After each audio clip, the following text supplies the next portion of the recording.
Rihanna is more than a pop star. She's a billionaire icon, a business mogul whose brand is built on an image of untouchable power and flawless control. For years, her inner circle has been a fortress, completely loyal and notoriously silent. The Fenty empire, from makeup to lingerie to music, runs on a single principle: absolute trust in the people at the top. But that fortress is about to be breached, and the explosion is coming from the inside. A lawsuit has just been filed by her former head of security, and the details within it threaten to expose a deep-seated rot hiding behind the Fenty fortune, a rot of greed and betrayal. This isn't just another disgruntled employee looking for a quick payday. This is a whistleblower case, and it's as serious as it gets. The bodyguard, a highly respected professional named Jeff Jefferson, claims he was wrongfully terminated on August 15, 2025. He wasn't fired for poor performance or for a mistake on the job. According to his sworn legal complaint, he was fired because he discovered and tried to report serious misconduct happening right under Rihanna's nose. And the most crucial detail, the first court hearing, where these explosive bombshells will be officially entered into the public record, is happening tomorrow morning, September 6, 2025. The clock is ticking. Jeff Jefferson is not your typical celebrity guard. He's a 10-year veteran of the elite world of executive protection, with a spotless record protecting some of the biggest names in Hollywood. He's known for his calm demeanor, his sharp eye, and above all, his unwavering discretion. He's the kind of professional who fades into the background, the silent shadow you only notice when a threat appears. He was hired by Rihanna's team back in early 2023 to overhaul and lead her personal security detail, a sign of the immense trust placed in him. Sources close to the situation say he quickly earned the respect of Rihanna herself, not just for his skills, but for his quiet professionalism. He was the man in the background of every paparazzi shot, the first one out of the car, the last one to leave, the silent professional ensuring her safety in a world of chaos. But according to the lawsuit filed in the Los Angeles Superior Court, Jefferson saw much more than just adoring fans and flashing cameras. His top-tier position gave him a front-row seat to the inner workings of Rihanna's massive corporate machine. And in the early months of 2025, he allegedly uncovered a sophisticated scheme being run not by outsiders, but by senior members of her own management and finance teams. This is the heart of his shocking claim. The threat wasn't outside the wire. It was coming from inside the house. The court filing alleges that Jefferson discovered a clear pattern of significant financial irregularities and fraudulent invoicing related to vendor contracts for Rihanna's high-profile live events and private appearances. Specifically, he claims to have found concrete evidence of an elaborate kickback scheme involving at least 2 high-level members of her touring management team. The lawsuit describes how select vendors, who were personal friends of these managers, were consistently awarded contracts for services like lighting, sound, and transportation. These vendors would then allegedly overcharge for their services by as much as 30%, submitting inflated invoices that were rubber-stamped by the very managers who hired them. The excess money, a substantial sum, would then be kicked back to the managers in cash or through disguised consulting fees. This wasn't just a rounding error on an expense report. The lawsuit alleges the scheme may have siphoned millions of dollars away from Rihanna's bottom line and directly into the pockets of her most trusted employees. As head of security, Jefferson's role often involved vetting new vendors and being aware of the logistics and personnel on site at major events. It was during a routine advance check for a private Fenty beauty product launch in April 2025 that he reportedly first noticed major discrepancies.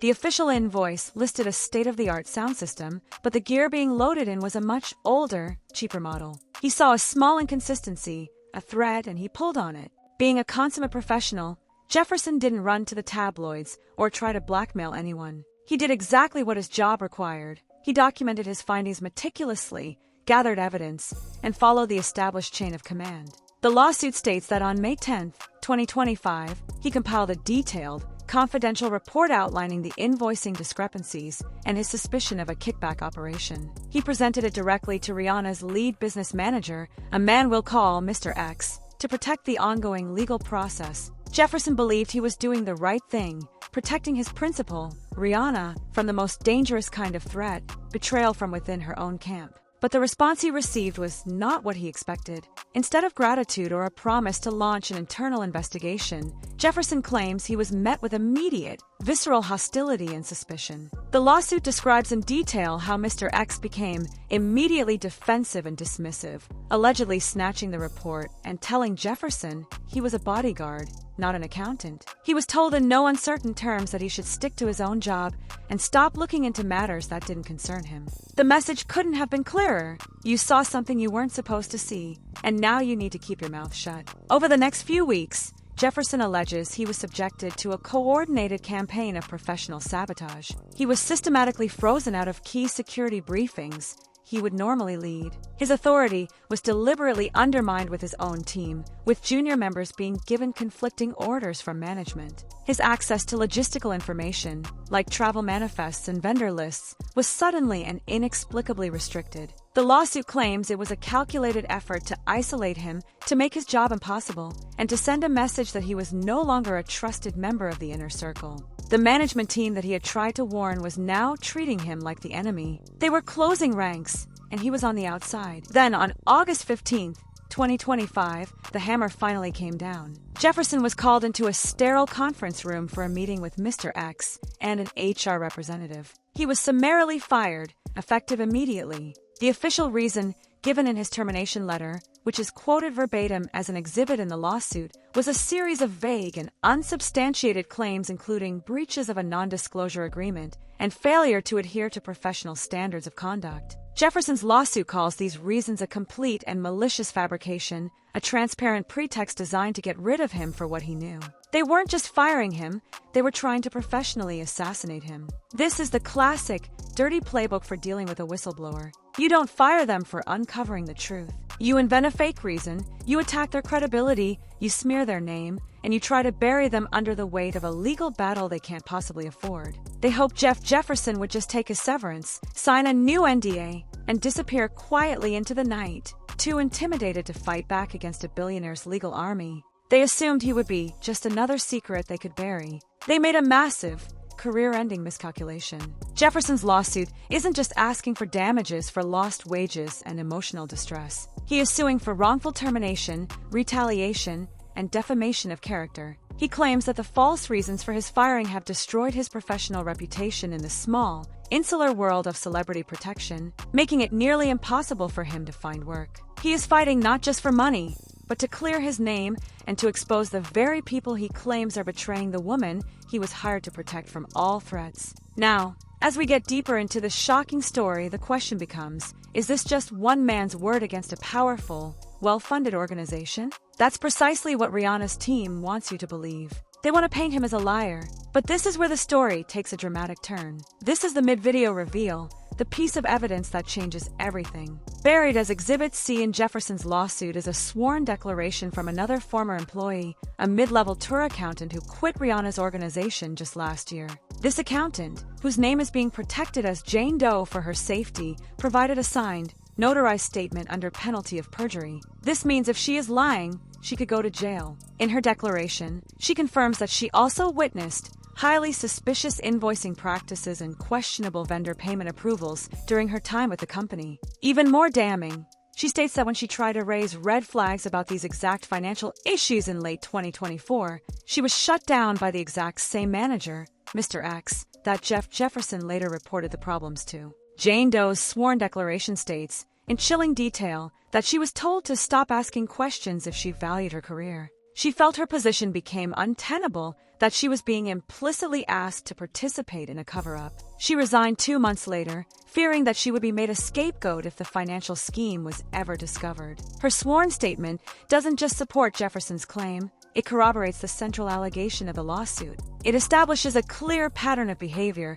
and a toxic culture of cover-ups within Rihanna's inner circle. This is no longer one man's claim, it's evidence of a conspiracy. This bombshell declaration recontextualizes the entire feud. It's no longer about a bodyguard who might have overstepped his bounds. It's about a corrupt internal cell that allegedly silences and disposes of anyone who gets too close to their operation. They got rid of the accountant who questioned their numbers, and when the head of security discovered the same scheme a year later, they got rid of him too. The lawsuit paints a terrifying picture of a management team that isn't protecting their client, Rihanna, but are instead protecting their own alleged multi-million-dollar grift. So far, Rihanna's official camp has maintained a complete and total wall of silence. No press release, no denial, no comment for any news outlet. This is standard legal procedure for a high-profile lawsuit, but in the court of public opinion, the silence is deafening. The Fenty brand, so meticulously curated to represent empowerment, strength, and transparency, is now facing a massive scandal centered on deception, greed, and retaliation. The longer they stay silent, the more public speculation grows, and the more it looks like they have something to hide. The career and legal fallout from this could be catastrophic. The hearing tomorrow is a critical first step. Jefferson's lawyers will argue forcefully for the case to proceed, while Rihanna's high-priced legal team will almost certainly file a motion to dismiss it, likely painting Jefferson as a fame-hungry liar looking for an easy payout. If the judge allows the case to move forward to the discovery phase, it means Jefferson's lawyers could get the power to subpoena years of emails, private text messages, financial records, and internal communications from Rihanna's entire team. They could depose every member of her management team under oath, forcing them to answer questions about the kickback scheme. They could even, eventually, depose Rihanna herself, putting her in the impossible position of either pleading ignorance about her own company's finances or admitting she knew what was happening. Every secret her team tried to bury would be at risk of being dug up and exposed in a public court. This is their worst-case scenario. The damage to her brand, which is inextricably linked to her personal image of authenticity, could be incalculable. It raises the uncomfortable question, what else are they hiding? This lawsuit puts Rihanna in an impossible position. Does she stand by the team being accused of widespread corruption, risking her own reputation in the process? Or does she clean house, effectively admitting that the people she trusted most have been betraying her all along? Either way, the image of a flawless, all-powerful leader takes a massive hit. The fortress she built is crumbling from the inside out. This is a story about loyalty, betrayal, and the courage of one man to stand up to a billion-dollar machine. Jefferson was hired to take a bullet for Rihanna. Instead, he took a stand for what was right, and his career and reputation became the target. Her team allegedly tried to silence him, to ruin his name, and to make an example out of him for anyone else who might dare to speak up. Rihanna's team aimed to destroy a good man's career to protect their secrets, but ultimately, they may have just destroyed themselves.